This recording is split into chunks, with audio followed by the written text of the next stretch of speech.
Hello everyone, welcome back to my YouTube channel study in Bengali. এটাদের group D পরীক্ষার জন্য আমাদের যে সায়েন্সের ওপরে মক টেস্টের সিরিজটা কন্টিনিউ হচ্ছিল, আজকে তার 34 নাম্বার সেট। তো আমরা আমাদের কোশ্চেনগুলোকে কিন্তু একদম পরীক্ষামুখী আপডেটেড করে নিয়ে এসেছি। পুরো কিন্তু অ্যাডভান্স যেরকম লেভেলের কোশ্চেন তোমরা পরীক্ষায় দেখতে পাবে, আজকে কিন্তু একদম সেই লেভেলের কোশ্চেনের উপরে প্র্যাকটিসগুলো করানো হবে। তাহলে চলো শুরু করি।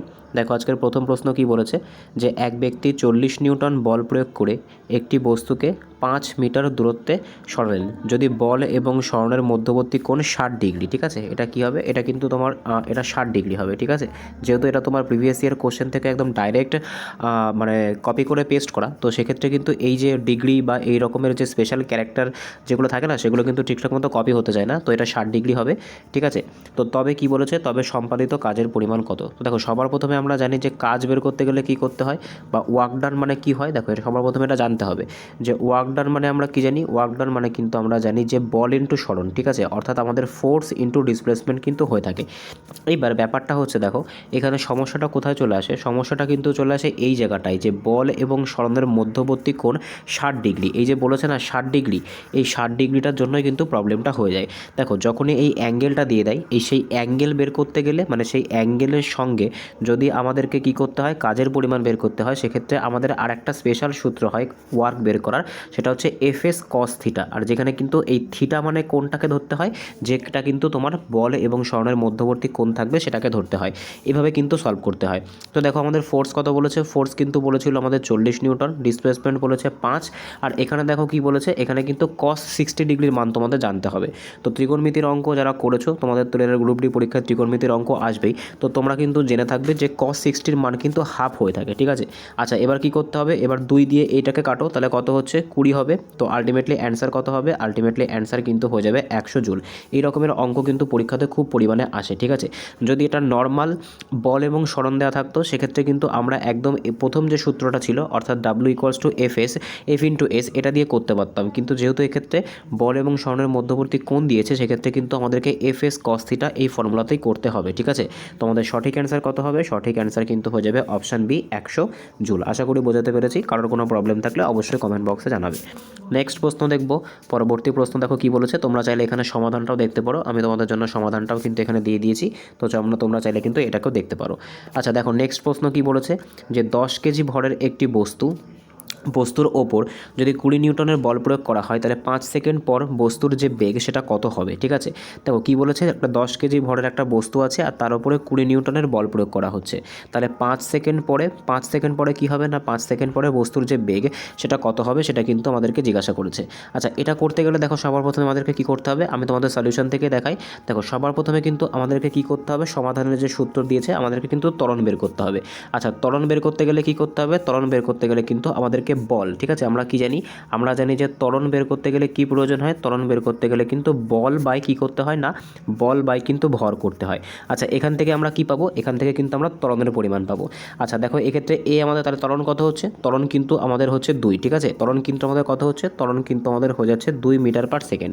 আচ্ছা যখন আমাদের ত্বরণ বেরিয়ে গেল, এবার আমাদেরকে কি করতে হবে, এবার কিন্তু আমাদেরকে যে আমাদের যে অন্তিম যে ভেলোসিটি সেটা কিন্তু বের করতে হবে, ঠিক আছে। আচ্ছা এবার দেখো যদি আমরা এই জায়গাটা দেখি, তাহলে আমরা এখানে প্রথমে এবার আমরা আমাদের মতো করে সলভ করার চেষ্টা করব। দেখো সবার প্রথমে আমাদেরকে কী প্রয়োজন, সবার প্রথমে এই অঙ্কটা করার জন্য কিন্তু আমাদের ত্বরণ বের করতে হবে। আচ্ছা ত্বরণ বের করার ফর্মুলা কি, আমরা জানি যে ফোর্স ইকুয়ালস টু কী হয়, ফোর্স ইকুয়ালস টু কিন্তু মাস ইন্টু অ্যাক্সেলারেশন হয়ে থাকে। আচ্ছা এবার অ্যাক্সেলারেশন বা ত্বরণ বের করতে গেলে কী করতে হবে, ত্বরণ বের করতে গেলে কিন্তু আমাদেরকে কী করতে হবে না, আমাদের যে ফোর্স থাকবে সেই ফোর্স বাই কী করতে হবে না, এম করতে হবে। এটা কিন্তু ত্বরণ বের করার সূত্র।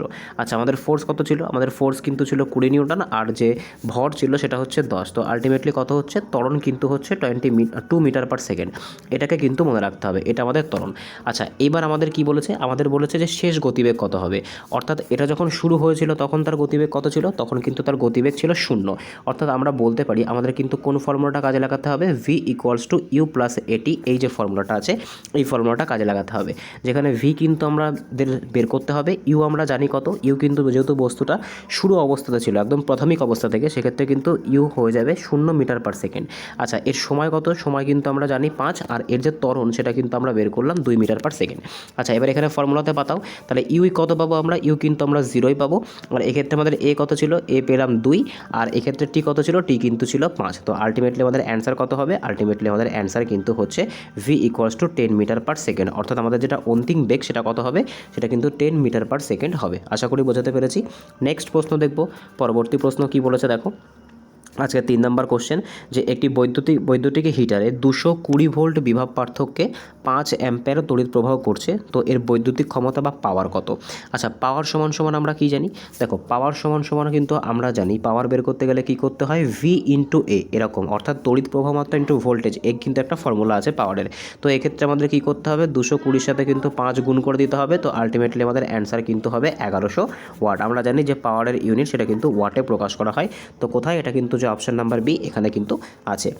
নেক্সট দেখব পরবর্তী প্রশ্ন। দেখো কি বলেছে। দেখো এখানে কিন্তু তোমাদের ফর্মুলা, মানে এখানে কিন্তু আমি সমাধানও করে দিয়েছি, তোমরা চাইলে এখান থেকেও দেখতে পারো। দেখো নেক্সট কি বলেছে। দেখো নেক্সট বলেছে যে কোনো মাধ্যমে আলোর বেগ যখন শূন্য স্থানে আলোর বেগের অর্ধেক হয় তখন সেই মাধ্যমের প্রতিসরাঙ্ক বা রিফ্লেক্টিভ ইন্ডেক্স কত হয়? ভালো করে কোশ্চেনটা কিন্তু বুঝতে হবে। কোশ্চেনটা কি বলেছে?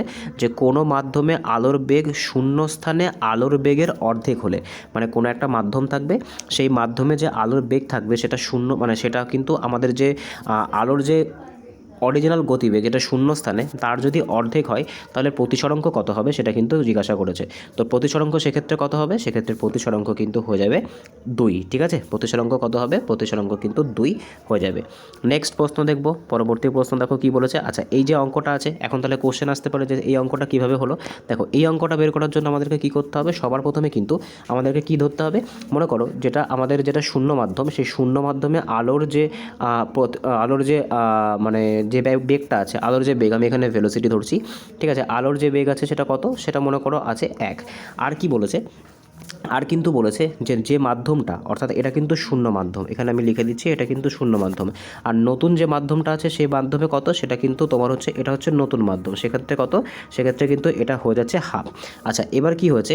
এবার কিন্তু বলেছে প্রতিসরাঙ্ক বের করতে হবে। আচ্ছা, প্রতিসরাঙ্ক বা রিফ্লেক্টিভ ইন্ডেক্স বের করতে গেলে কি করতে হয়? মানে যে মাধ্যমের রেসপেক্টে আমরা করছি, অর্থাৎ আমরা কার রেসপেক্টে করছি? অর্থাৎ আমরা কিন্তু এখানে আমাদের যে আলো আছে সেটাকে কিন্তু ওপরে রাখতে হয়, আর যে মাধ্যমটার জন্য করছি সেটাকে কিন্তু নিচে রাখতে হয়। তো আলটিমেটলি কী হবে? এই দুইটা কিন্তু ওপরে উঠে যাবে। এইভাবেই কিন্তু এই দুইটা এখানে এসেছে। ঠিক আছে, এইভাবে কিন্তু এই দুইটা এসেছে এখানে। নেক্সট প্রশ্ন দেখব। আজকের 5 নম্বর কোশ্চেন। দেখো কি বলেছে, যে নিম্নলিখিত কোন ঘটনাটি ডপলার ক্রিয়া বা ডপলার এফেক্টের সাথে সম্পর্কযুক্ত? ঠিক আছে, কি বলেছে দেখো অপশান, যে জলের গভীরে নীল আলোর বিক্ষেপণ, নক্ষত্রের আলোক বর্ণালীর স্মরণ, ঠিক আছে, তারপরে কি বলেছে, বায়ুমণ্ডলে আলোর প্রতিসরণ, নাকি কোনোটিই নয়? তো এটা সঠিক অ্যান্সার কী হবে? এটা সঠিক অ্যান্সার কিন্তু হয়ে যাবে যে ডপলার এফেক্ট। সেটা কিসের সাথে সম্পর্কযুক্ত? সেটা কিন্তু নক্ষত্রের আলোর বর্ণালীর যে স্মরণ, এটার সাথে কিন্তু ডপলার এফেক্ট সম্পর্কযুক্ত। ঠিক আছে, নেক্সট প্রশ্ন দেখব। পরবর্তী প্রশ্ন দেখো কি বলেছে, যে নিচের কোন বস্তুর স্থিতিস্থাপকতা সবথেকে বেশি? স্থিতিস্থাপকতা মানে কি? অর্থাৎ এটার যে ইলাস্টিসিটি, সেই ইলাস্টিসিটি সবথেকে বেশি হবে। তো এটা সঠিক অ্যান্সার কী হবে? এটা সঠিক অ্যান্সার কিন্তু হয়ে যাবে ইস্পাত। ইস্পাতের যে ইলাস্টিসিটি হবে সেটা কিন্তু সবথেকে বেশি হবে। নেক্সট দেখব আজকে 7 নম্বর কোশ্চেন কি বলেছে। দেখো আবার একটা অঙ্ক দিয়েছে, যে একটি শব্দ তরঙ্গের কম্পাঙ্ক যদি 50 হার্জ হয় আর তরঙ্গ দৈর্ঘ্য যদি 4 মিটার হয়, তাহলে গতিবেগ কত?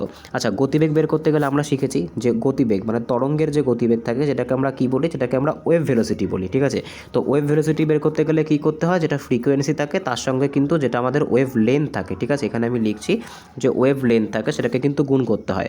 অর্থাৎ 50 × 4 করলে আমরা কত পাবো? 50 × 4 করলে কিন্তু আমরা পেয়ে যাব 200 মিটার পার সেকেন্ড। আর এটাই কিন্তু আমাদের সঠিক অ্যান্সার হয়ে যাবে। ঠিক আছে, নেক্সট দেখব আজকের 8 নাম্বার কোশ্চেন কি বলেছে, যে একটি লেন্সের ক্ষমতা +2 ডায়াপ্টার হলে সেটির ফোকাস দৈর্ঘ্য কত হবে? তো এই যে অঙ্কটা আছে এটা তোমাদের বহুবার করিয়েছি লেন্সের অঙ্ক, এটা কিন্তু তোমাদের জন্য HW থাকবে। এটা কিন্তু তোমরা প্রত্যেকে এটার অ্যান্সারটা কিন্তু কমেন্টে আমাকে জানাবে। নেক্সট প্রশ্ন দেখব আজকের 9 নাম্বার কোশ্চেন কি বলেছে, যে কঠিন পদার্থের গলনাঙ্কের সময় তাপমাত্রা স্থির থাকে, এর কারণ কি? মানে যখন কোনো কঠিন পদার্থকে আমরা কি করি, কঠিন পদার্থকে গলায় তখন যে তাপমাত্রা সেটা স্থির থাকে, এর কারণ কি? ঠিক আছে, কী কী দেখো এখানে অপশান একটা কী কী বলেছে। তো এটার যে সঠিক অ্যান্সার সেটা কী হবে, দেখো যখন কোনো কঠিন, এক সেকেন্ড একটু করবে, এটা একটু এখান থেকে সরে গেছে, এই যে কোশ্চেনটা আমরা পেয়েছি। তো এটা সঠিক অ্যান্সার কী হবে, দেখো 9-এর সঠিক অ্যান্সারটা কী হবে, 9-এর সঠিক অ্যান্সার কিন্তু হয়ে যাবে এর যে সরবরাহকৃত যে তাপ কঠিনের লিন তাপ হিসেবে ব্যবহৃত হয়, অর্থাৎ এখানে কিন্তু যে লিন তাপের যে কনসেপ্টটা আছে সেটা কিন্তু এখানে কাজে লাগছে। নেক্সট প্রশ্ন দেখব, পরবর্তী প্রশ্ন 10 নম্বর কোশ্চেনটা কী বলেছে, দেখো এখানে কি বলেছে, সোডিয়াম বাইকার্বনেটকে তীব্র উত্তপ্ত করলে কোন গ্যাস নির্গত হয়।